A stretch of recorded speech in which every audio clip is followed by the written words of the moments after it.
Hi, I just thought I would share with you today some things that we have done at Tyler Classical Academy that have helped us in our nature studies. A lot of times I'll bring a blanket down depending on the weather, depending on what the ground looks like, and it sometimes just helps get all the kids on one place, in a place for them to relax and do their journaling. Sometimes I'll bring a few butterfly nets to catch butterflies. We'll catch bugs with these.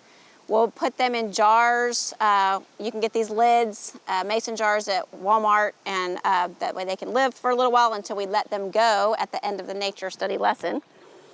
I bring a big backpack and I just stuff all kinds of stuff in there. I bring several rulers. That's an interesting part for the nature journaling, for them to be able to measure and use scale in their drawings. These are their nature notebooks. These are neat. Hopefully the Melissa Dubkey can get a hold of these. They're free, and they are a big table of contents of all kinds of bugs, insects, spiders, what kind of bites, and what to do, what kind of first aid to do. So if you find yourself on a field trip and you have a tick bite, it's very quick access to how to take care of that. And then I always bring several field guides so that depending on what they find, they can always sit down under a tree and flip through those and see if they can identify their animal or bug or flower. So, and I also bring wipes in case they brush up against some poison ivy, that oil. They say if you wipe that off quickly, you can prevent an outbreak. So, why nature study? Why go to all of this trouble packing up our bags and taking kids out into the field for this experience? Why is it important? That's the question we found ourselves asking at Tyler Classical. And our school, because it's classical, has a root in Charlotte Mason philosophy. And so from her perspective, let me just read one of my favorite quotes that inspired us. We are all meant to be naturalists, each in his own degree, and it is inexcusable to live in a world so full of the marvels of plant and animal life and to care for none of these things.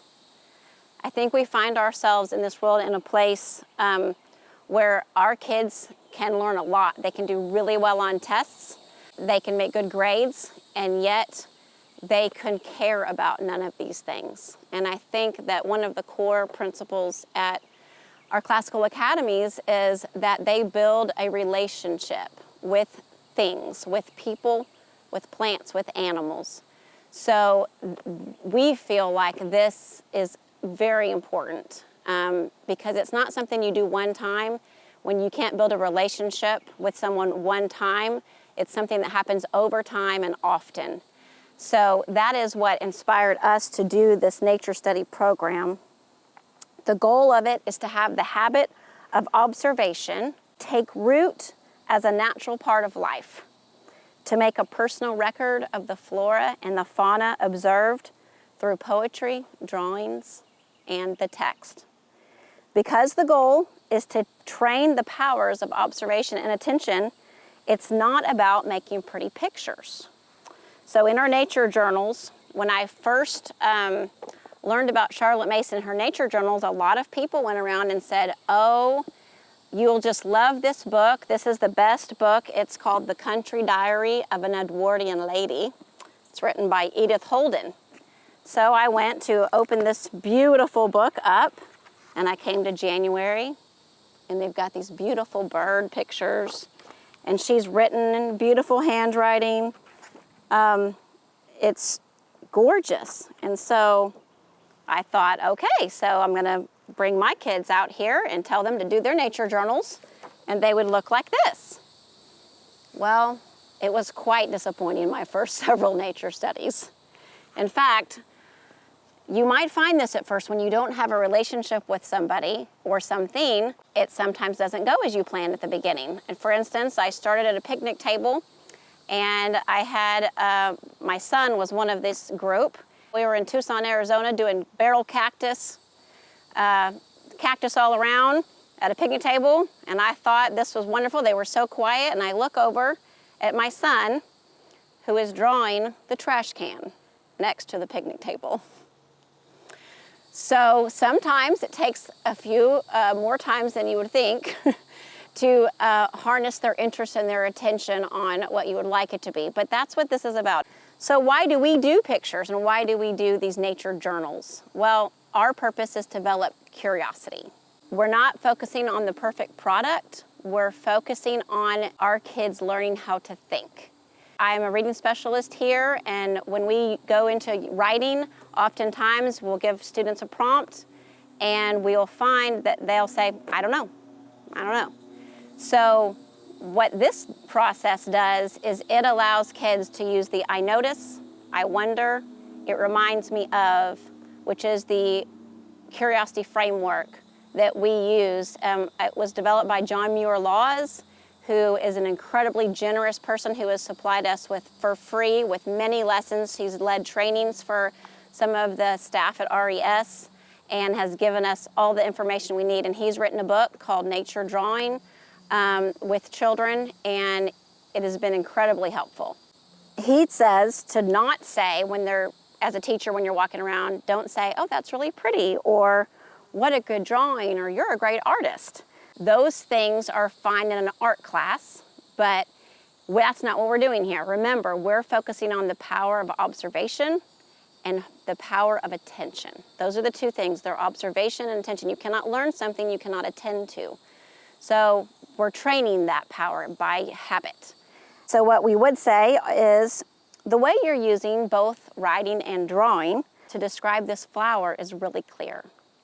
I see that you measured the distance between these two branches and you added scale. The insect damage that you see on the leaf, you have illustrated, really helps me pick out which flower you're looking at. So those are the kinds of things that are more helpful. And then you will find that the students believe you. It's really hard not to pick out the pretty one and to show the class, and then all the ones who made lots of observations put their heads down. We really want them to believe us when we say we're really trying to create scientists and naturalists here. We were talking the other day about why it's important. Why does it matter? They can look at pictures on a screen of all of these things. We can play music that has all of these sounds in the background. So why is it important that they experience things firsthand? And there's a lovely book. It's called Last Child in the Woods, Saving Our Children from Nature Deficit Disorder. It was by Richard Louv. You think you know what it's about, but I really encourage you to read it because it's fascinating. There's so many studies out there, and he's created so many foundations based on this idea.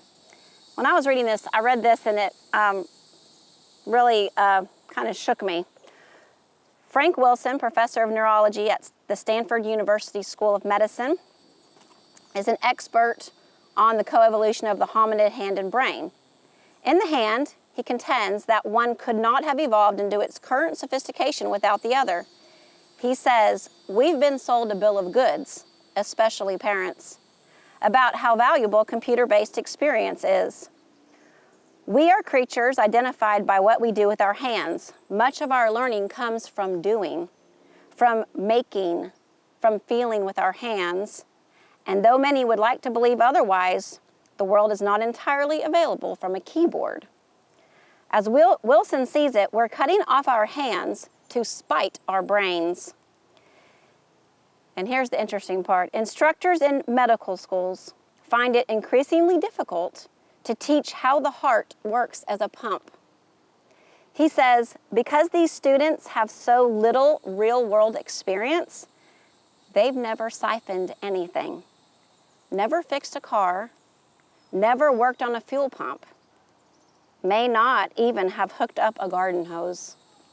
For a whole generation of kids, direct experiences in the backyard, in the tool shed, in the fields and woods has been replaced by indirect learning through machines. These young people are smart, They grew up with computers. They were supposed to be superior, but we know that something's missing. And that's what we're here to do. Fill in what's missing and help these kids develop a care for nature and firsthand experience with nature.